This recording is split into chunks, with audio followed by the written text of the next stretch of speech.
for people to really learn about doing short-term rentals, they need to tap into the knowledge of somebody like yourself. There's 3 parts to it, right? And I can only control 2 levers when it comes to making money on this property: revenue management and marketing. So I can price it better, I can market it better, multiple OTAs, platforms, whatever, or I can have a better product. So marketing and pricing is nothing without a great product. So sometimes I look at the product, I'm like, sorry, I can't take you as a client because I don't think this property, even at the fullest of potential, if I get the best photos, if I get the best pricing, I still can't get it to where you need it to be. In this day and age, your property has to stand out as an experience, right? It has to be a scroll stopper. It has to be a destination thing, something where people, see it on the photos, the videos, and all that, and go, whoa, this looks really cool.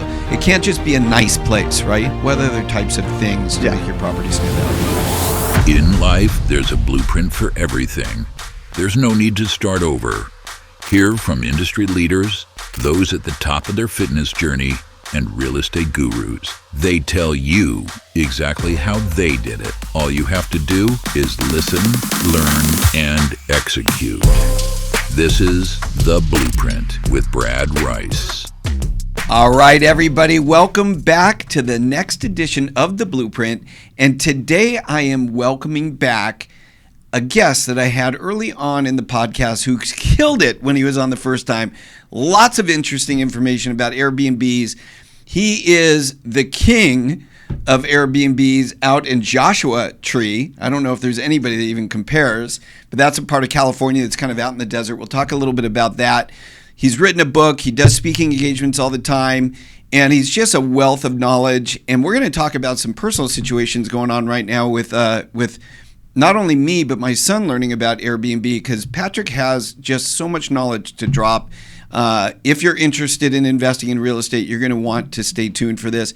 Come watch it on YouTube as well, because he's not a bad-looking dude. So, Patryk, Swietek, thanks, on board again. Dude, I'm happy to be back, man. Am I the first guest you had twice, or?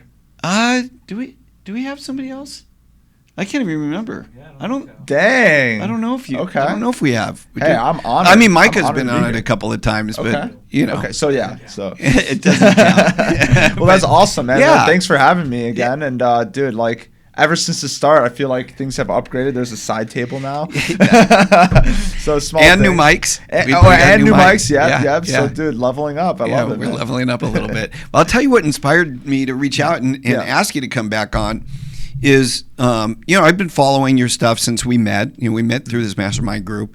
And then I want to say it's about 4 months ago-ish, I started to see your social posts completely level up, ridiculous, like even knowing who you are and what you do and already being introduced to it, I was stopping at your posts and going, whoa, this is pretty cool, right? And I think I even DM'd you. I go, man, I'm loving your post. And you said you hired somebody to help you level. So I want to talk about that to begin with, because social, marketing and what do they call it? Social buying is at its biggest right now that it's ever been. And so you got to stand out, right? Oh, yeah. And so you somehow made a decision to do things quite differently. So what was the impetus behind that? Yeah, so that's so interesting, because obviously the mastermind that we're both in, Rich Summers' group, is all about leveraging your voice, right? Doing, things like a podcast and allowing multiple people to hear this conversation that we're having that maybe otherwise wouldn't be shared with other people and would be private, right? Yep. And people would be able to get that knowledge out of it. So I think that kind of idea is leveraging your voice and what you can do to get more eyeballs. So the idea with short-term rentals, right?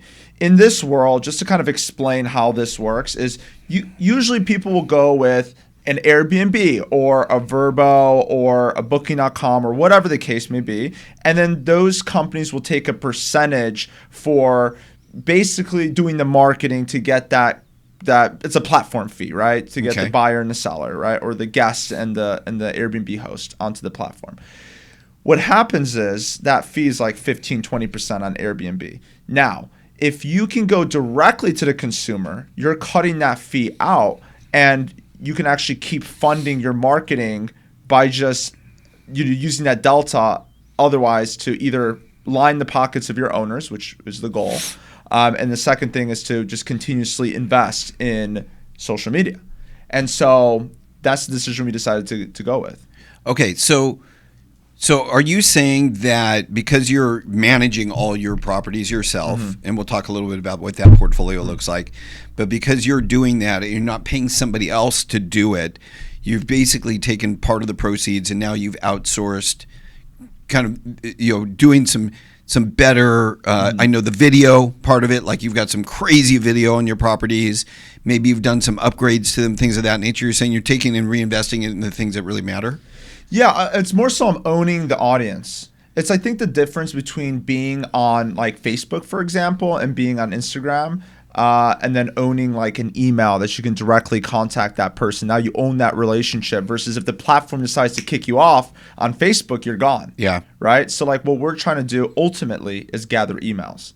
So like the social media, so the way it works, right, is at the top level of this funnel, you have attention. Right? So what's the best way to get attention in this day and age? It's through reels, right? It's through these short clips that, allow people to digest that content really quickly and to stay top of mind, right? Yep. That's kind of what happened That's with right. you, and you kind of saw the same post.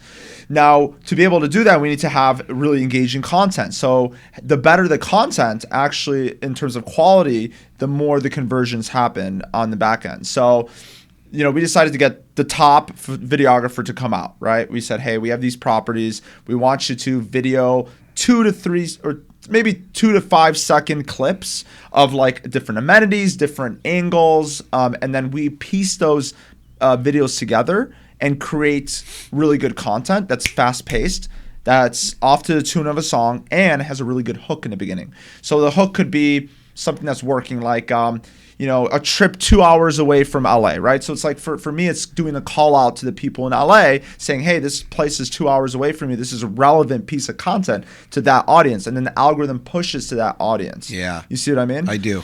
And then from there, obviously we get the attention, right? The more attention we can get, that's great. Now the call to action on that is, hey, because obviously having followers is great, but having followers doesn't mean more money. Right? Yeah. So if having followers is just having followers, let's make more money on those followers. The way to do that, or to get a call to action for them. And the way to do that is to get their email. So we say, hey, listen, in exchange for a 10% off coupon, you can stay at or discount at one of our properties if you book directly with us, and you get 10% off. Got it. Boom. So now that 10% off in exchange for your email, now we do a drip campaign over 10 emails saying, hey, look at this beautiful place that you can stay at, or this place, or whatever, right, over a course of 6 months to get them to engage. Okay. Right. So got it. So basically it's a strategy for direct bookings. Correct. So you're not paying the platform fee. Mm-hmm. So where I was thinking you were talking about management fee, you're talking about the platform charges, 15 to 20%. Right. Exactly. Then if you got somebody managing the property for you, there's another 15 to 20%, exactly, right? So you're already, exactly, say 40% in cost before you even see revenue $1. Right. Interesting. Okay, so I didn't realize that the cost was that much on those platforms. So you've got a different software then that you use to manage the properties instead of using like the Airbnb built-in software and that type of thing, right? Yeah, we just have our website, which is connected to our back-end system that allows to do all the bookings, right? So it's just direct to them, right? Okay. It just processes everything through us. So what's the name of is the back-end system something you built or you subscribe to? Oh yeah, it's a platform. What's it called? It's Hostfully. Hostfully. Yeah, okay. So that's a robust platform that's designed for STRs. It's basically, it's a robust platform that allows you to book on multiple sites, right? So instead of, let's say something books on Airbnb, and instead of manually having to block it on Vrbo, Booking.com, Marriott Homes and Villas, it checks all those calendars. It just checks all of them out. You're good, Okay, so because you're still marketing on Airbnb and Vrbo and all those, of course. So you need one hub. Exactly. That everything can check the calendar and go back to that platform. But the goal is to have less book on Airbnb and Vrbo and all the others and have more 100%. be direct. But they're all funneling into one calendar so that it all updates. Okay. So here's a little tip for anybody that wants to book an Airbnb. Whenever you find something on Airbnb, Vrbo, or all these other platforms, go on their direct booking website and you'll save around 15-20%. Oh, so you're passing along the savings, We pass it along, yeah. or at least a portion of it. A portion of it, yeah. Okay, so you're still doing better, but then they can also get a better deal, Exactly. or at least even like a first timer can get a 10% off coupon or something. Exactly. Okay. So always going direct.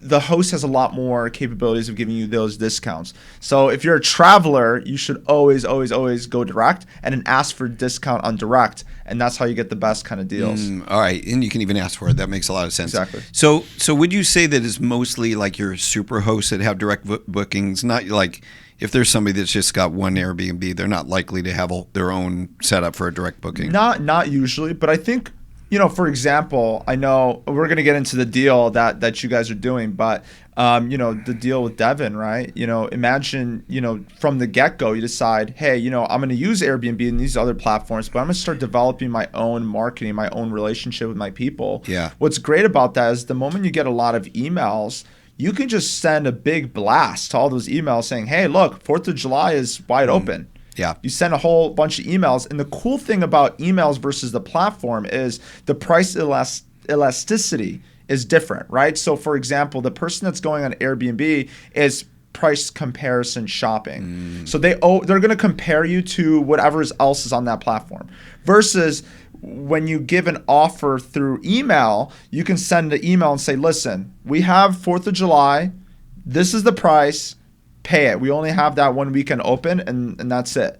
Got it. And so now those people are not shopping you for other that makes homes. sense. They're just paying the price. They're not seeing the also check out these properties. Exactly. So you make more money. That totally makes sense. So with does Hostfully also manage your email campaigns, or are you doing that on a different platform? We're doing that on Go High Level. Okay. Yeah. So everything then funnels and synchronizes with your Go High Level. Yes. And you do that. So you're managing also like the text. I imagine, just so people understand, if they're really interested in Airbnbs, or maybe they've got one and they're looking to be better at it. Right.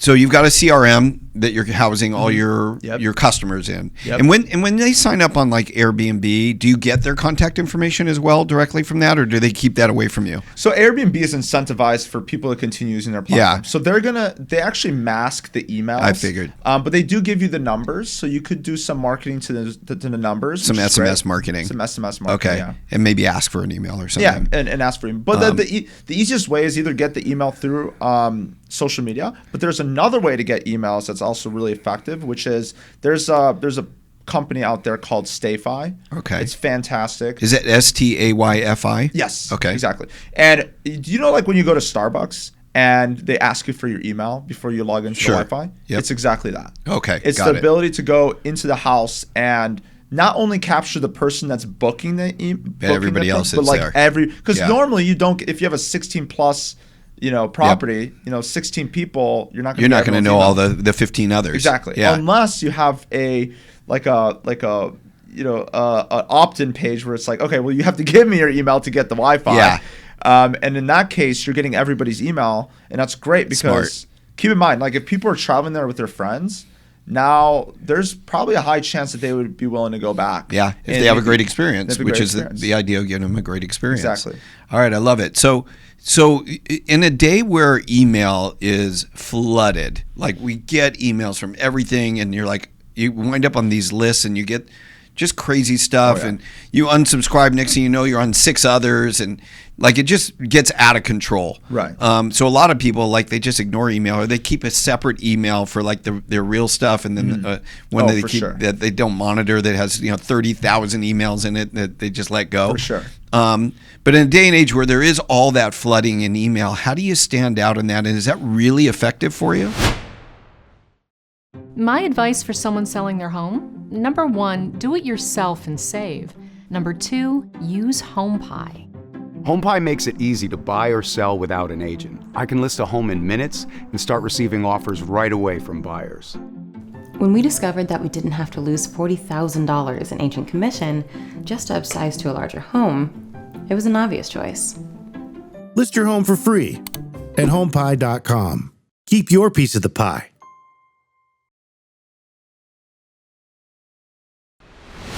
So it's difficult, of course, but I think it's all and this is just I'm not an email marketing expert, but the way that I look at it is all incentive, right? So for me, yeah, of course, if I didn't subscribe to a certain email and they start, messaging me about all these offers, I'm going to want to unsubscribe from all of it. But if I subscribe to get a 10% off from a company, then there's probably a motive for me to actually go and visit that area. So I wouldn't mind them sending me potentially other offers or other things that are relevant to what I care about. Now, if they're spamming me all the time, of course, like that's probably not good. But if they're here and there messaging me about different things, and maybe they catch me at a good time, and I'm like, well, heck, I probably should go to Joshua Tree sometime. Okay, so let's drill down on that for a second, because I really want to know the practicality of this, and we each have our own kind of experiences. Tell me the last email solicitation you got from a company that you took action on and you bought. Okay. I'm trying to think. I did subscribe to somebody's it was like a short-term rental experience where in Utah, and I personally didn't want to end up going there, but I did have a friend that was mentioning, hey, I would like to have this really cool Airbnb experience. Like, where should I go? And I was like, well, this host has been messaging me from Utah. Granted, I'm not going there anytime soon. I'm too busy, but like this would be like an insane experience. And he looked at it and he was like, this is unreal. So you were getting these emails, but so you subscribed to it. I subscribed to it, yeah. Okay, and then you forwarded it to your friend. I forwarded it to my friend. Got and it. He booked it, and that was not even me booking it. Can you think of anything else, like a product or something like that you got emails and you took action and maybe used a coupon or whatever it is and got some clothing or whatever? Yeah. Though I've had that a lot of times with like clothing as well. Like I think, what was that brand? I think I needed the black tux. Yeah. Company, the black tux. So like for example, like I think they got me at a really good time where I had a wedding where I needed a tux. And they emailed me at the right exact time. And it just like, it felt like destiny, even though they were emailing me for months before. And I'm like, wait, hold on. I actually do need a tux right now. So it's like timing, a lot of times. I love that you said that because that is what it's all about. Yeah.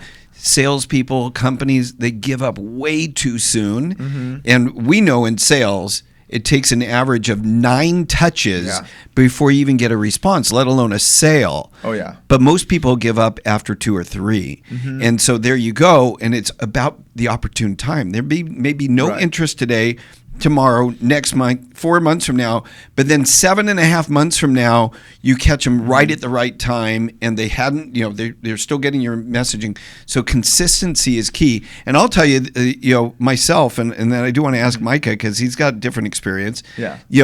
It's not often, but if I've signed up for something because I went somewhere and I bought. Right. So most of the time when you go, let's say buy clothing, and I'll just give a plug to this company. I have nothing to do with them other than I like their hats, called Iron and Resin. Okay, it's up in Ventura, just small little store. It's really cool stuff, just kind of manly stuff in there and all that. Yeah. And I was in there one day. It was just on Main Street, and there was a hat, and I'm like, oh, that looks like a good shaped hat. I tried it, and I'm like, this is cool.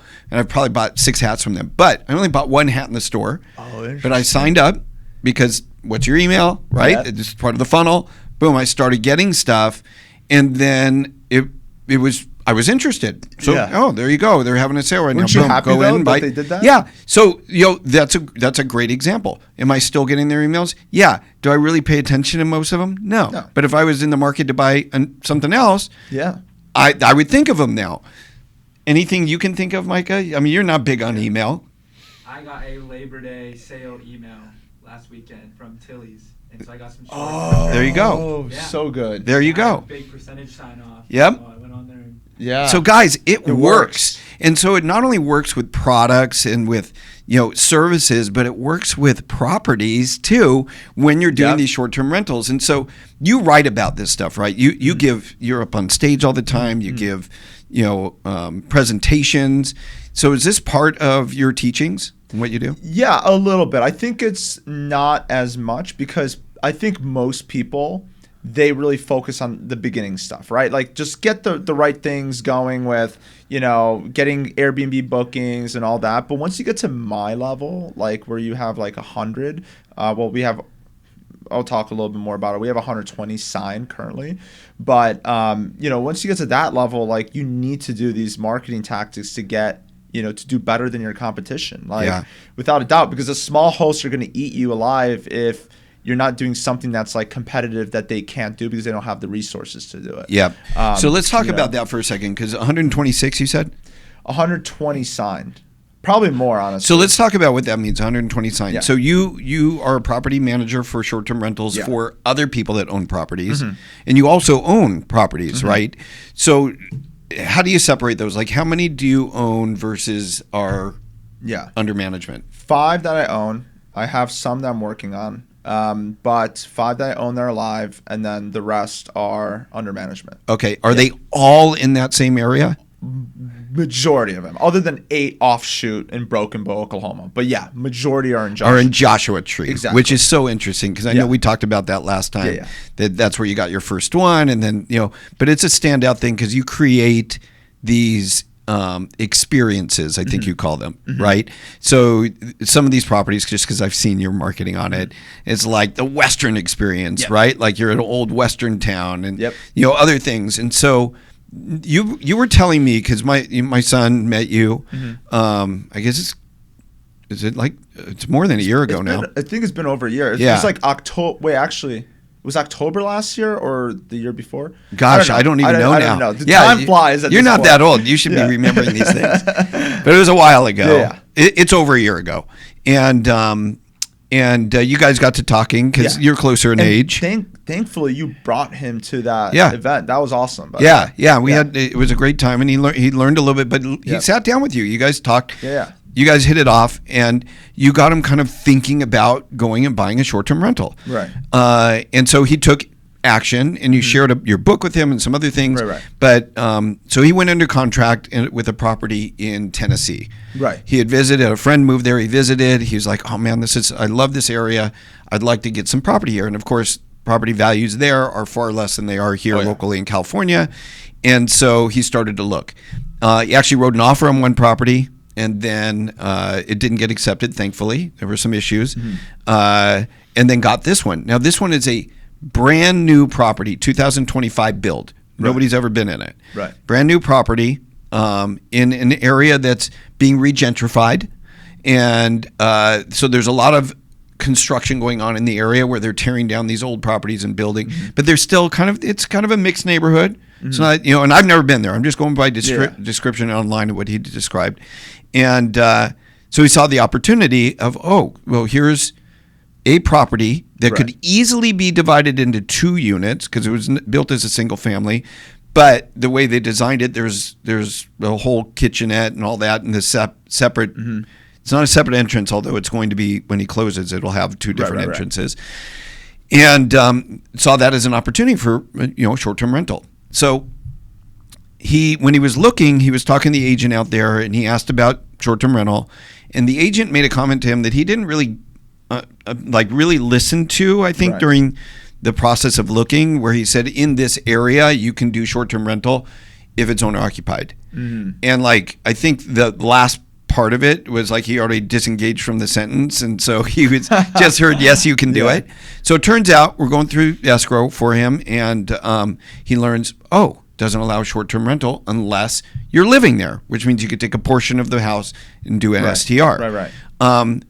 I don't think there's a limitation to midterm rental, but we looked at the situation and we saw that it actually, and this is the way I think you suggest underwriting all of these properties to begin with, is it works for long-term. Meaning you could do long-term rental, still cash flow on that, it's still a good deal. With the market the way it is right now today, he was able to write an offer, get a credit for all the costs, all the closing costs, rate buy down, a 2% rate buy down. That's awesome. And his agent fees all in there. Wow. And basically paid list price for it. But the discount was like a 10% discount with all the credits. It made it worth it. It made it worth money it. Down. Yeah. Then the appraisal came in $50,000 higher. Oh, that's awesome. On top of that. And believe me, appraisers have no incentive to come in higher than the list price unless it's so blatantly obvious that it's worth more, because 99 times out of 100, I kid you not, that's probably the real ratio. When you're buying a property, the appraisal comes in at the purchase price. I've Why? noticed that, yeah. Because the value of the property is what somebody's willing to pay for it. Exactly. Right?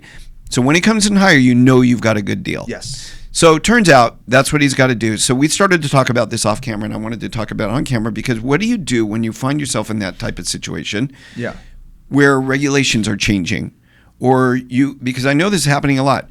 You own a property or you're buying a property in an area where you want to do, but then they say you can't do it anymore. And by the way, locally here in our city, it was up for vote to stop short-term rentals. It didn't pass 3-2. Interesting. But it was up for, and then what do those people do? You're in this city, your whole income strategy is based on short-term rental. Then what happens? Yeah, that's such a great question, and it's something that a lot of people in the short-term rental space talk about. It's probably one of the most controversial things that you can talk about, because on one side, people are like, okay, short-term rentals are dead. You can't do it anymore, that kind of thing. There's definitely like people like, Pace Morby will talk about it on the podcast. Yeah. And those clips get taken out of context, and then the short-term rental community is kind of upset about it. But what I will say is, Pace Morby has a point, and he's alluding to the average, property or specific areas, right? So short-term rentals, at the end of the day, right, in the cities is a lot more difficult, because in the cities there's a lot of industry, right? So, like LA is not relying on, short-term rental, TOT taxes to be able to fund all of their developments, right? Like they have plenty of industries, like the entertainment industry, right? But when you go into an area like Joshua Tree, for example, Joshua Tree doesn't really have much of an industry. Right. Their industry is tourism. So if the short-term rentals were gone like that, that means the stores are not getting foot traffic. That means, the housing, for all the people coming into town for Airbnb, to go to National Park, that gets all twisted. Like they need short-term rentals, not only from the revenue perspective, but from the, the other kind of, from the housing and the hotel. They don't have that many hotels. So basically, when you look at that, you know that's the incentive of the local government isn't going to be to get rid of short-term rentals. You got some insulation in a unique property with a unique area for property. Exactly. But if you're in the city or a city Yes. or close to it, or in an area where people like to travel to, like Nashville, yes, then this is real stuff. By the way, I just want to pause for a second, because what is short-term rental TOT? TOT is transient occupancy taxes. It's the same taxes that hotels have to pay. Short-term rentals are not exempt from that. So anything that's less than 30 days, you get tax percentage depending on the city or ordinance. So like Yucca Valley city ordinance is like 12%. But like Joshua Tree, San Bernardino County is like 8%. So it depends on the area. And they charge you that, and that's their revenue. So they make like millions of dollars off of revenue. So this is a city tax? City tax, yeah. City or county tax. It's not a state tax. It's not a state So there's tax. on top of, if you have to pay state taxes, and this is on the gross revenue? Ooh, how they calculate it, I'm not 100% sure, but I believe it's on the gross, yeah. Wow. Like the cleaning plus the, yeah. Wow. Yeah, okay. sure, yeah. Don't So it's quote me on not, that. you're not paying that on the net revenue after all your write-offs. You're paying it on the gross you're intake. paying, That's a big deal. This is a big deal. So, and when you think about that, that's, how much money are you making from that? Yeah. It's a lot. Are you, right? so when you're doing your rentals, are you charging a TOT tax on top of the rate, the room rate? So the rentals will usually, like if it's off platform, like directly with me, then yeah, I do charge that. But if it's through platforms like Airbnb will calculate all of that ahead of time. But they are charging the guests. occupant. Yeah. Correct. Okay. Got so it. it is the delta there. So it's like when you go to a hotel and then they're charging you the $45 a night or whatever. Exactly. You're paying for that. Because Yes. I'll tell you, I'm one of those guys. I've never stayed in an Airbnb. Yeah. I've never stayed at one. I've Yeah. never booked one. Now, my kids have done it and all that, but Right. it's just not my thing. Like I Right. want to go somewhere. I get it. So I want to wake up and I want somebody to come and make my bed. Absolutely. Bring me fresh towels. Yep. I don't want to pick up after Yeah. I'm on vacation. Just take care of me. Absolutely. So Absolutely. I'm in that bracket where I'm like, I don't, that's not my thing anymore. But that's interesting. So I didn't know that part of it. And that's something I wanted to pause for. Okay. So you've got, all these properties that you're managing. How do you I guess the best way to ask this, how do you take your skill set of owning one or two of these things and translate that to managing for other people? I'd say if you're considering joining the AmeriFund team, it's a really good idea. We as processors at AmeriFund Home Loans support the loan officers in every aspect of the loan once it comes into processing because we want them out there marketing themselves and originating more loans and supporting more borrowers. Competitive commission plans are a given, and powerful technology is expected, but what truly sets us apart is our culture. We've built a solid support system for our loan officers. If you're interested in joining the AmeriFund team, go to amerifund.com/careers. Yeah, I think when you manage your own property, really the only difference between managing your own property and managing for other people is you have to manage a relationship with the partnership, right? With the homeowner that owns the property. That's really the big difference. So everything else is the same. Like what you would have to do in terms of pricing your own property and what would you have to do to price somebody else's property is the same. If it's in the same area, right? Like the skills you get is pretty transferable. The hardest part is dealing with the homeowners. Yeah. Like, hey, the expectation part of it, like setting the ground rules of how the partnership works. A lot of times, they don't know. Like, they don't know. They think, oh, well, it's a long-term rental. Like, I only have to pay like 5% for somebody to manage that. It's like, well, yeah, but a long-term rental is a lot less work. We have to manage the gas. We have to manage the platforms. We have to do TOT tax, doing all that accounting stuff. Like, there's a lot more that goes into it. It's like running your whole business for you. Yeah. So, I think those kind of conversations is really the big difference. Okay. Have you ever had to fire a client? Oh, so many. I think I'm trying to let go of more because I have so much business coming in. This is a good thing to have, of course. I'm not complaining. I love it and I'm grateful for it. But because of that, I cannot keep up with doing something for somebody where the property doesn't make sense. And it's either, a lot of times it's the homeowner, right? Like if it's somebody that's really not aligned, like I think the people that we don't like to work with are the people that, it's their life savings, right? Like, oh, I put all my money into this property. I have no other streams of income. This is my baby. If I don't get money from this property, I'm going broke. Yeah. That's the hardest person to deal with because I feel for them, right? Like I know that they're going to feel like they need that money to make it work, to make ends meet. And to me, first of all, that's a lot of pressure. Second of all, I can do my best, but it's better for them just to try to self-manage it and do their thing. And tell me about the last person that you had to fire. How did that conversation go? We just had one recently. I'm outing her here, but I really don't. I don't care anymore. But she's very particular. Very ungrateful, like just comes at us all the time with problems. And her energy, you could just tell, is just draining energy. And not only for me, but my whole team, right? Mm-hmm. It's like, hey, you didn't, scissor the pillows so that they look, it's like, this doesn't matter, right? Like it's at the end of the day, it's not going to make a difference between, 5.0 and 4.5, right? Like it's really, people are still going to give you a 5-star experience if the pillows aren't fluffed the way you want it, right? Yeah. And that is a difficult client to work with because they don't, I get to have expectations, but to not appreciate the team is difficult because they will only come to you with negative. So how did you handle that? And I'm sure you know the feeling of that, right? Yeah, of course. And one day she, we were already on ends, wit's end on this client, and she came in and we just signed this amazing property and great owner, and we're like, she comes in again with this complaint, and I'm like listen, like if you don't treat us with respect, I have to have this conversation again. This is not going to work. And she's like, well, you guys are doing this and this, and you guys didn't water my plants. I'm like, well, we're watering the plants as much as we can, right? But they're live plants in the desert. Like, these are not desert plants. We can't like keep these alive, you know? And she freaked out on us, and I just said, you know what? Like, you should just look elsewhere. Yeah.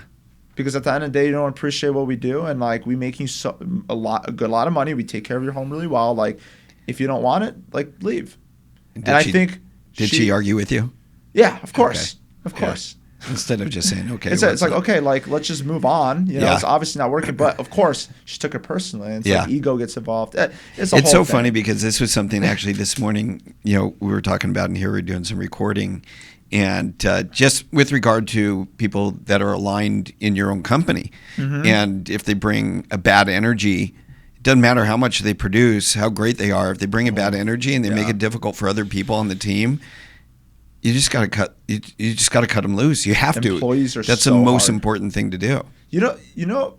I'm curious though. Like, Brad, let me ask you this, because I've asked this to other business owners, and it's funny because we all see eye to eye to this. But let me just ask you: have you ever had a moment in your career that you knew you had to let somebody go, but you were dreading doing that? Like, you just didn't do it. You just kept prolonging it for whatever reason. Yeah. Look, I'd love to say that I'm way better at that today than I have been in the past, but I can't. And here's why. Now, sometimes I'm really good about it. Yeah. Like, I know immediately, and I'm like, okay, this is no good. We got to cut loose here. But I think I care too much about people. I really don't like having that. I've had too many people cry in front of me, and so it makes it really difficult for me. It's like not something I really enjoy doing. I don't know. There are some people that do, and you know, more power to them, but they're also a lot colder than I am. So I have a really difficult time. So I tend to try and let it work itself out, even though I know what the end outcome is going to be, and I should expedite it. I tend to let it, and I'm telling you 100% of the time it works itself out and they wind up moving on. Yeah. But I've paid the price for it, and so has my team. Mm-hmm. And I go back and I analyze it, and I go, holy smokes, I really should have done that before. It would have saved me X tens of thousands of dollars and all this heartache and pain because we become counselors, right? Right. We're managing personalities, and it's no fun. And somebody asked me about this recently, and they said, actually it was a podcast I was on, they said, is it easier when you have a lot of people or when you have less people? And I said, it's a lot easier, at least it was for me, when you've got a lot of people. Interesting. Because there's layers of management, there's more expectations, you don't have as deep a relationship with people, and the most important thing is a replication of duties. And so I think what gets me hung up is what will happen if I don't have this person anymore in this seat? They're doing so much stuff. That's the hard part. But then once they leave, you're like, they weren't even doing their work. Yeah. They weren't even doing it, and you were worried about getting rid of them, and then you find out they weren't doing it right. What they were doing, there were mistakes, there were errors, it was costing you money. And so, like I said, I'd like to say that I'm better at it than I used to be, but I can't blanketly say that. Sometimes I'm good at it, sometimes I'm not. But Gary Vaynerchuk talks about this, and he says, I'm very quick to fire. And I bet you he is. But he also has hundreds and hundreds of people. Yep. And so it's a lot easier, again, when you have that replication of duty where if Sally's gone, John and Susan can jump in and cover for them until you get a new Sally. Oh, absolutely. Right? And when you don't have that, it makes it a lot more difficult. Yeah. Because you're a smaller company, they kind of built it with you, for example, and you see, like, it's so hard when you start meeting their families and you know what kind of impact it can have on the kids. Oh man, I've had times where I've really spent a lot of time not, and I think she also started to feel that. I think it was like a cycle, because what happened was they kind of, they weed themselves out, but the problem is, in that moment they're going through like, wow, they're setting the expectations so high on me and it's not working. But it's also like you're trying to put a fish out of water, right? So they're doing something that's not natural to them. They're maybe the right person, but in the wrong seat. Yeah. And it's like, and they feel that. They do. And then they start resenting you for that. They're like, why why are you being such a dick? Or, like, but it's not. It's just you're in the wrong seat. Like, you should be doing something else. It's just not a good fit. It's that's got to resonate personal. with so many business owners because that what you just said there is really to the point. You wind up having people that are really good people, but they just can't excel at their existing job. You may not need them somewhere else.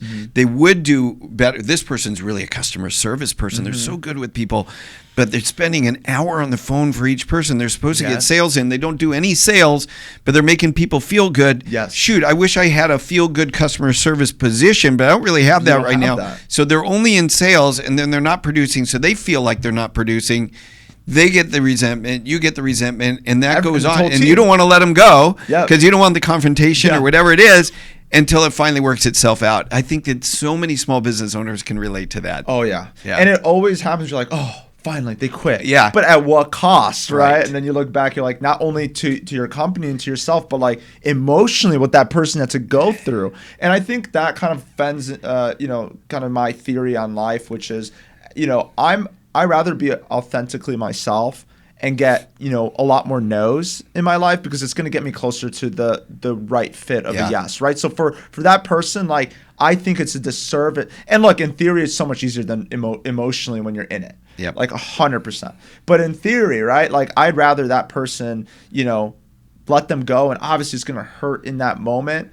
But they're going to do better things because they're going to find that role that's like perfect for them. And that typically is what happens. That's what happens. Patrick David talks about this a bit.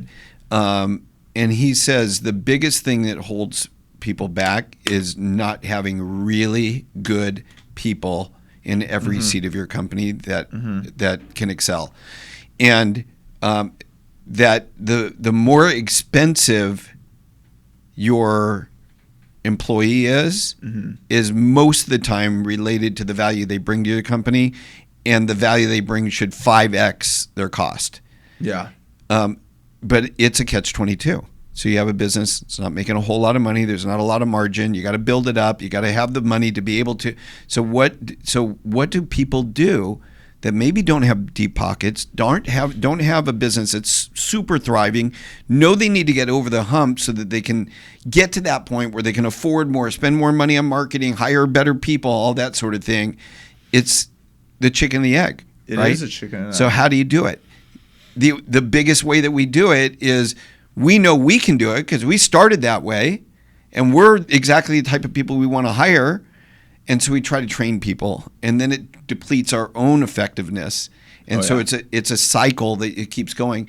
And you wind up, I know at least in the mortgage industry, we wind up with these periods of time that are really thriving and these periods of times that are really like bad. It's cyclical. Right? And I think we're finally going to crest the last 3.5, it's coming on 4 years of kind of a bad market. I think we're finally getting into a good market. Yep. And when you're in a good market, now you can afford to hire and do more things and spend more money on marketing to do all that. But you also wind up with double the cost because everybody's after those same people. Yep. Yeah, absolutely. And so, again, this is business. This is just navigating that process is what we're doing this for, because for some sick reason we like it. And you learn over time. I fortunately, I've done well in my career. Am I where I would want to be at this age? No. Had I had opportunities gone left instead of right, or taken me down a different road where I didn't wind up in some sort of car trouble, look, it would have definitely been there. But the reality is, if you do the things that you want to do every day and you do it with people you enjoy, then that's the best part. That's it. Yeah. We're here once. Don't stress out over trying to reach certain goals that you may or may not achieve. Some of it's luck. I mean, I hate to say it, just timing and that sort of thing. Can you force a lot of things? Sure, you can, with tenacity and just grinding it out and never giving up and all those things. Those are all great traits, but don't do it at the cost of your health, and the cost of you enjoying life, and the cost of relationships with the people that you love and your family. Like, if those things come first, then the rest of it, whatever happens, it happens, and you can be satisfied with that. Absolutely. Yeah. I mean, look, I think the definition of what a wealthy man is, or a wealthy woman for that matter, it changes over time. I think, I I'm speaking as if I'm like 50. I'm 28, but in my early 20s, you know, what I considered wealth was vastly different than what I consider wealth now. And it's through, you know, inspiration from people like you, like seeing how people live. I'm like, dang, I love how, you know, like Devin and Brad are just like hitting the gym together. Like, that's so cool. Yeah. Like, that's so awesome. To me, that is wealth. Yeah. You know, and so I sometimes see some of these people that have built great companies and have done big things, and I look at them and I just don't, like, my criteria for wealth has changed vastly, right? Like, in the beginning, it was like, what's in your bank account? What's your net worth, right? Like, how many things do you own? How much have you impacted the world? But really, you know, you look at Elon Musk and it's like, do I really want that? So, I mean, even Elon Musk knows that, you know, most people are not going to want that. Yeah. And I think, you know, if you can every day just focus on building something incredible, like you said, with great people, and, you know, we talked about bad employees, but, you know, great employees make it so much more fun. Yeah. So, you know, it's a double-edged sword, right? Yep. And it's like, if you could build really cool people, you can build a family with a really good partner. Like, man, all of that. It's just all of what you said. Absolutely. That's wealth, man. Yeah. And would you be proud of yourself, what you have built? You know, obviously you want it to be further along with your company, but would you be proud with what you've built around you, like the relationships, 100%. The friendships, 100%. Yeah, there. You know, I think that's what gives me peace of mind is all my happy. Like, believe me, this business, the real estate. If you're in real estate, and it's not everybody. Obviously, there's the anomalies that are killing it right now today. Oh, yeah. But the vast majority of people have struggled. If you're a mortgage originator, if you're a real estate agent, if you're in kind of those supporting services, I don't care if it's title or escrow, like, it's not, all you have to do is see the volume of business that has shrunk to, you know, 25% of what it was 5 years ago. And all the companies have gone out of business, people that have left the industry, not renewed their licenses, and all those things. So it's been a struggle for the vast majority. Yes, there's the anomalies that are doing well. Great, more power to them. They found a gold vein and they went down it and they're killing it, right? And you're always going to be that, and no matter what the industry is and how bad the environment is around. But if you just absorb that and you go, that's my life, and you don't have anything outside of that, it'll cripple you. But if you at the same time never give up on all the other things, your health, your family, your relationships, spending time with your spouse, you know, significant others, your kids, going to things, still vacationing. Now, granted, some things you have to modify. So instead of doing a Bahama trip, with your whole family, maybe you have to go to Joshua Tree for about a week. hey, Joshua Tree, okay. I know it's what it is. The comparison being that, look, that's a less expensive trip, still enjoyable. You still get all the other things out of it, but you don't have to fly out. Exactly. Like if you're in LA, or you don't have to fly out. You don't have to stay in a high-end resort. Like, okay, so modify it, but you got to still do it. Absolutely. And if you do all those things, and what does it really matter at the end? Okay, here's what I like to think about: Rockefeller, Carnegie. Yep. I mean, these are names you know because they've written about. They've done there's books about them. There's all sorts of things. But do you know how many other Rockefellers and Carnegies are that you don't even know their names? Yeah, but probably a lot, right? A lot. Yeah. And you don't know their names. I don't. And nobody else knows their names. And they didn't live during our lifetimes, or maybe even the lifetime or two before us. Maybe it's 3 lifetimes before us. They're just dirt. Yeah. Nobody does it really matter how much you've got in your bank account when you pass away? No. You'll be gone just like they are. Just like that. That's Snap it. A finger. And so what really, legacy do you live? Or what legacy do you leave? You got to leave the same legacy of having that mental fortitude to understand that life is more than just making money, building wealth, watching TikTok and see people on jet planes and all do these other. Most of that shit's fake anyway. Oh, it's so fake. And so stop living in that. It doesn't mean don't go and achieve your dreams. Look, I'm an entrepreneur. I've always been. Yeah. I've never really worked for anybody else. I didn't learn business through working for a company. Yeah. And so, but that's what drives me. But it's not the entirety of my life, right? And so it's not all I think. So if I don't get that next, if I don't recruit that next loan officer, if I don't get that next client or the next investment or whatever it is, it's not going to change things. I'm still going to go out to dinner with my wife and enjoy it. I'm still going to go to the lake. I'm still going to go work out at the gym. I'm still going to do all those things. I'm not going to let it cripple me. Right. And so that to me is real wealth and real power. And if somebody is looking at other people and analyzing them based on their wealth or the watch they're wearing or their bank account or the car they're driving, then that's not somebody I'd want to be friends with anyway. I agree. 100%. It's not my thing. That's the thing. Is like people are like, well, you can get a lot more engagement if you start flashing your watches. I'm like, is that kind of people that I want to attract? Really? Yeah. No, that's not my By the audience. way, I don't. So I didn't wear a watch. It'd probably been 40 years since I wore a watch. I don't like the feeling on my wrist. I love it. And when did I start wearing them? Yeah. When I'm like, oh, I can actually answer the phone on this thing and text from it. And do, yeah, because the time. Okay, that's not just a watch because I don't care about the time. I've got my phone for the.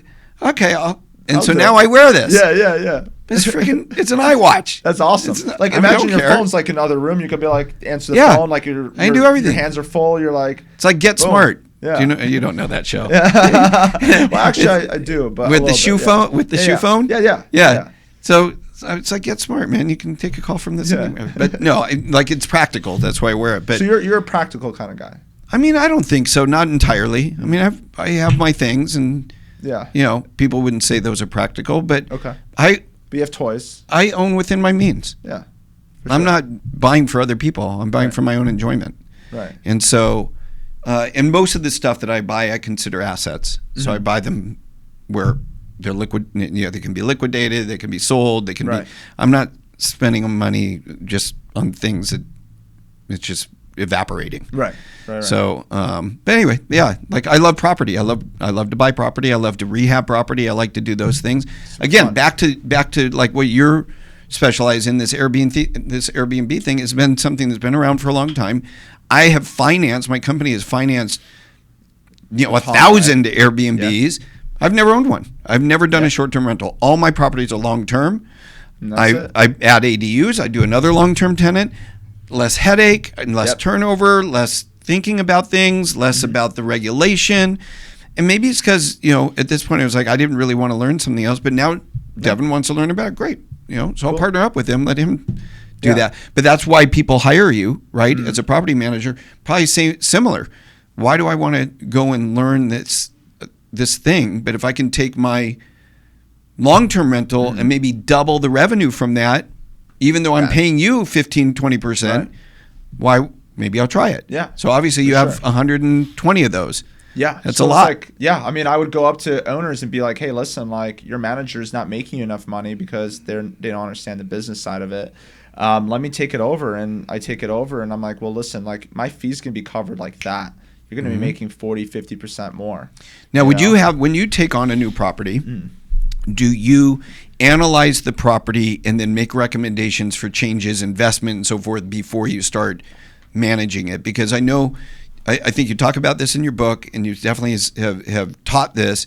In this day and age, your property has to stand out as an experience, right? It has to be a scroll stopper. It has to be a destination thing, something where people see it on the photos, the videos, and all that, and go, "Whoa, this looks really cool." It can't just be a nice place, right? Yeah, 100%. I think my goal is to get people like you into Airbnbs, the people that don't travel and do Airbnbs just yet. I'll get you out to Joshua Tree one of these days. I think, really just focusing on like, there's 3 parts to it, right?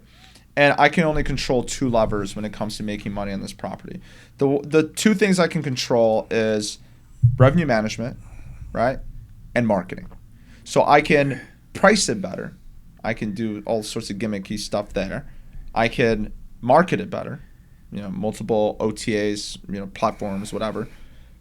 Or I can have a better product. So marketing and pricing is nothing without a great product. So sometimes I look at the product, I'm like, I'm sorry, I can't take you as a client because I don't think this property, even at the fullest of potential, if I get the best photos, if I get the best pricing, like I still can't get it to where you need it to be. And it just doesn't make sense for us on my bottom line. It doesn't make sense for your bottom line. I think it's better for you to either sell it or to self-manage, and that's that. Okay. But sometimes the owners are open. They're like, well, how do I get this into a place where I need it to be? I'm like, well, listen, like the market currently, I'm seeing homes with pools and homes without pools. I can look at my portfolio and be like, this is what this one's doing. This is what this one's doing. Okay, cool. Add a pool. It's going to drive X amount of revenue. You're going to make this much more money. And then I give them a pool contractor, connect them, and then we build a better product. And so that stuff happens. So you mentioned something about a container pool. What is that? Okay, so there are container pools, which is like a pseudo. It's not really a pool. Well, it is a pool, but it's like a shipping container. Yeah. It looks like that, and then they like repurpose it to make it look like a pool. So they line it? They line it with this special lining. But then it sits like 10 feet tall, and you get a ladder to get into it? Like I'm trying to picture this. So there are a lot of creative, fun ways. And this is where like the job, which we can go back to, but like this is where everyone needs a creative outlet in whatever they do. For you, that's renovations, coming into a property and looking at it being like, I see the vision of what this could be. I can move this wall, do this thing. And so for me, the creativity comes into these moments where I'm like, okay, how can we make this experience amazing and make this photogenic? So for example, container pool. So container pool just standing alone is going to look dumb. But if we can build, because you can get a container pool for like $45,000, so it's less than a pool. Okay, so can we break that down? So buying a used sea container, right? Oh no, there's companies that will do this for you. Oh, they'll actually do it from start to finish. You'll just buy it. Are they typically a used container that they're remodeling or whatever? I think so, or they're buying containers. I don't know exactly how it works. That's not my business. My business is basically they'll bring it and they'll drop it in. They'll drop it, and then they're like, you have the heating elements here, you have the cover, blah blah. You can like customize. One thing you can customize, you can get like a what's it called? A glass, like a little glass, so like you can like jump in the pool and see yourself. So it's cool for photo moments, right? And so we would recommend and be like, okay, listen, there's a house, it looks cool. And I think you saw this on my social media probably. But we're like, we'll drop this container and then we'll build a deck off of it that's flush with the house. But there's like, it's like on a little bit of a hill. So let's just like, you find ways to add it in, like either on decks or, sometimes people will drop them into the ground. Dig a hole and put it in. Dig a hole and put it in. And what kind of permitting is required for something like that? They all come like fully permitted already. Like they have all the plans and everything. But of course, you're going to need additional permits with the county for whatever that is. Got it. So, okay, so that's one thing that you're like, you got to stand out. Here's an idea. Exactly. Pools are a big deal. Depending on, obviously, the area. Maybe in Michigan, you won't say a pool's important. But Joshua Tree or, some hotter areas, obviously, it's really important. What other types of things to make your property stand out? Are you a tech investor looking to shape the future of real estate? HomePie is the #1 for sale by owner marketplace, and we are revolutionizing the way homes are bought and sold. I'd love to hear from you. Just email invest@homepie.com and let's chat. Now back to the show. So I think what's interesting is obviously when we're helping other homeowners, they really don't see the numbers that we see. And a lot of times they're like, I don't know if I'm willing to do all these things. But when I have my own property, like right now we're renovating our own property, I'm going all out. So we bought this place for like $250,000. So it's like super cheap. We completely renovated it, got like concrete, whatever, concrete counters and all that. Outside, we're like, we need a pool, right? We built it. We built an in-ground pool. We built a deck around it. We did all the things that like no homeowner would do because it's just too much. They don't know if the return's there. Yep. So here, I'm going to give you an explanation of what it looks like so you can kind of see some of the stuff that people do. So in-ground pool, beautiful deck around. You have these loungers, right? In the back, you have electrical for the sauna and for the cold plunge. So you can do the cold plunge sauna therapy, right? And then you can go into the pool. The pool has these like little stools. So like, how to swim up bars and all that. So you can go up, you can sit down, and then there's going to be obviously a place where you can like, like have drinks or whatever and be with friends. Like that's cool. And then we're going to have, like we have a dome on the side. So a dome is like this like outdoor structure that's like completely transparent. A geodome. Okay. But it's cool because you can sleep in it. So you could like sleep in the dome under the stars. So imagine, Okay. and then you have a fire pit, right? So you have a fire pit. You have the pickleball court area, like all within a This fence. is a big property. No. No. It's pretty small. I mean, look, it's on 5 acres, but this whole area. Not a big property. It's Well, I on guess 5 in acres, Joshua but- Tree, that's not big. If you got 1,000 acres, that's big, but 5, not so much. Well, we like close off this one little. I got you. know, Your area. yard is not 5 Yeah, acres. It's not. You just- It's not yeah. it's spread out all across the board, right? Okay. It's just in this little tiny area that we just like really focus. Because I don't know, on managing. between you and I'd probably take a horse or a car to drive to the other end of the property if it's 5 acres. But Yeah, I was gonna say. Okay. It's a little different in LA, but anyway, so you have this whole thing, and then we're like, wait, hold on, this would be really cool. We already have the deck, so this is where the creativity comes in. I'm like, it'd be super cheap. Let's just put like one of those Bali nets. Oh. And then posts on all sides, Bali net. You and your girl can lay in the Bali net. It will make a really good photo. And then actually, this part of the house is ugly because there's like a breaker panel. Let's just cover that breaker panel, but instead of just covering it, why don't we cover it with a movie screen? Oh, we could do an outdoor movie screen. So like the whole experience is like, okay, I'm coming to this property. I have a jacuzzi. I can go in a jacuzzi. I can hang out in the jacuzzi. I can go into the pool. I can do some swimming, whatever. I can go to the bar and have a drink, maybe a protein shake or whatever. Then I'm like, I'm going to do some whatever the therapy is called, the hot and cold, right? Yeah. So I'm just going to go and hit the cold plunge, and then I'm going to hit the sauna. And then I'm going to, after that, I'm going to go and be near the fire pit and be, all cozy. And then, let's play a little bit of pickleball. Let's get, active a little bit. And then, at night, let's go, under the stars. I'm going to be in my geodome or laying on the net, overlooking my movie, right? Or during the day, even watch some sports, right? Watch the Lakers while we're swimming around with our drinks, right? Like, that is so much fun. There's so many things to do. Like, it's an experience. It's experience. Yeah, I get it. And you You painted get a the good idea. picture. You need to pull those photos for. Oh, yeah. But I got you. That is good. That is I see what you're saying, and of course, inside the decor, photo elements. Yeah. Furniture, I'm guessing that you get really quality furniture. sure. Otherwise, it'd be falling apart all the time. So you're really putting a lot of money in these things up front for the idea that it's going to stand out. Because I think there's a big delta between properties that are doing well and properties that keep dropping price because they're not getting any customers, right? Yep.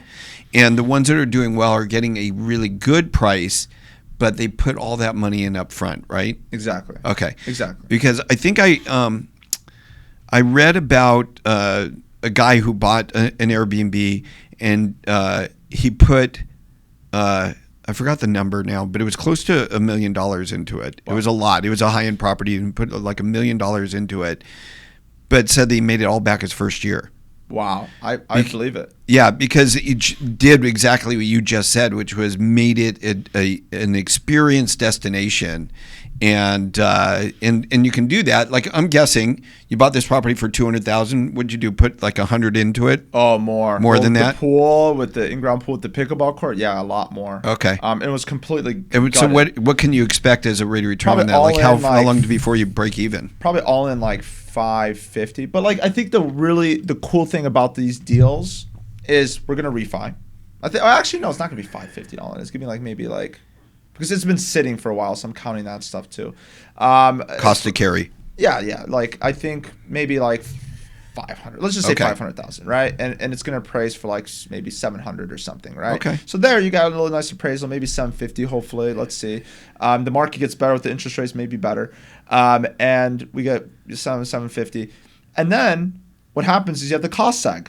So the 100% bonus depreciation. Okay, for got me, that's more important. Got it. Because explain what that is. Cost segregation. Yes. So this is what I was telling Devin, because he was like, I didn't know about this. I'm like, ask your dad. I feel like your dad knows about this 100%. So what's cool about short-term rentals is because they're active investments, you can actually find a way to group the active like W-2 income from your from your job with the active investment, and you can group the income together. So if you take a huge loss that first year through 100% bonus depreciation and doing a material participation, whatever, it's this whole thing. And I'm not an accountant, by the way. Don't listen to right. But conceptually, people need to understand this. Yeah. So basically, what you do is you essentially say, well, look, I made $300,000, but my property lost $300,000. I actually made $0. Right. You're not paying taxes on your active income. Exactly. So in other words, a lot of people get into Airbnbs, don't understand the cost segregation and the bonus depreciation, don't get that. They're maybe in a high tax bracket for their regular income, for their regular active income, whether it's a W-2 position or even self-employed, but they've got net income that they're paying taxes on. Think of this as an additional deduction. So you're accelerating that depreciation in the year that it's spent, so that it's reducing your income and you're not paying taxes on that portion of income that may not be attributed to the property itself. And so that's the benefit of that. But that being said, that's a big deal. So give me an idea of when you're acquiring these properties, are you buying them cash or are you getting financing? We're doing bridge loans. So we're doing we have a lender, Kiavi. Have you heard of Kiavi? No. Kiavi. They're just a big, they do these bridge 10% down. My business partner has a good relationship with them. It's 10% down. They're covering the cost of the rehab, and then we refinance after that. And so a lot of times to build a pool and do all these things, they're not. So you're getting construction, you're getting acquisition and construction financing. Exactly. They call it all in one. Yeah. So you're getting the acquisition, but you're usually going into those draws though. It's construction draws. So the way that these typically work, and you can correct me if you handle it any differently, but you find a property. That property, you get under contract for it. While you're under contract, you do all the design work and get the bids for the work that you're looking to do to the property. So that's the construction part of it that you want to finance.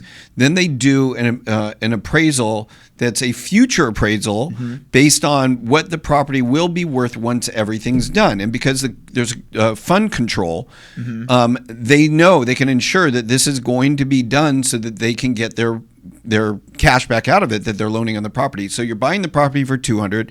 You get bids of say $300,000 to do all this work, and a future value appraisal now is $700,000. So they're lending $500,000, it's costs and all that. So let's call it $550,000, right?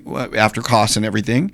But they know that you're going to be able to appraise that property for $700,000 and refinance it and pay off that debt and put it into long-term financing, a regular long-term financing. Now, a lot of these companies that do this acquisition and construction financing, and like you said, they do draws because it's called fund control. So they'll fund the loan, they'll pay off the seller, then they hold on to the funds to do the work. And as you complete different parts of the work and the contractor says, okay, it's time to do a draw, they'll inspect it and they'll send somebody out, make sure, okay, here's a draw, and they'll pay it.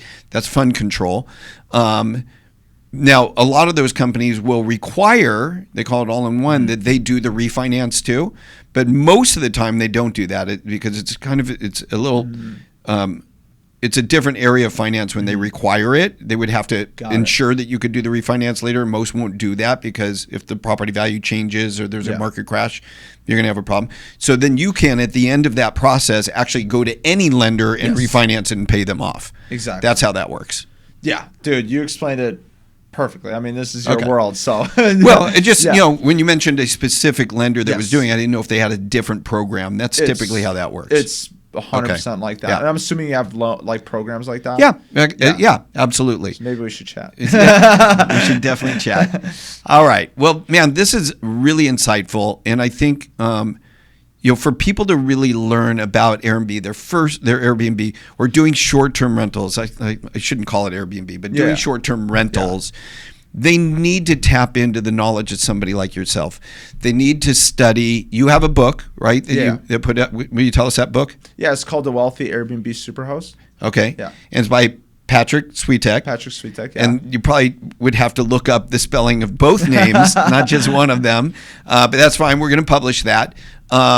And so highly recommend getting that. I'm guessing you can get the Audible, or did you do Audible for that? Or I no? did not do Audible yet. Oh man, you got to do that. I got to do that. Okay, Yeah. I ingest everything Audible now. Yeah. But definitely do that. You were kind enough to share that with Devin, so thank you. course. And if somebody wanted to reach out to you, if they wanted to talk to you about property management for their property, which I know you try to keep everything pretty tight out there in the desert, but I think you have a couple that are elsewhere too, right? I'm open to chatting with anybody. I'm open to helping anybody. Yeah, if you. they need to put in By the right way, direction. you run one of the best property management companies for STRs. So if somebody's interested in that, how would they reach you? They can reach out to me on my Instagram, I think, Patryk, Patryk, I have to spell it, _SWI. The rest you'll be able to find. There's not that many Patryks that spell that way. Yeah. So that's good, yeah. Right on. Okay, so by the way, not to rub it in for myself, we gave you a coffee mug when you were here the first time. We spelled your name wrong. I had to get you another one. Yeah, that was funny. Yeah. So, all right, well, cool. Yeah, thanks for sharing everything today. Of course, man. It was awesome. Absolutely. Thanks for having me. Yeah, you didn't disappoint. Right on. Well, guys, once again, if you enjoyed the edition today, if we brought you some value, please like, subscribe, follow, share. All those things really help. I do want to get a lot more viewership on YouTube. So if you are listening to this on your favorite podcast, if you could also go to YouTube and maybe just go there, get me subscribed, really would help.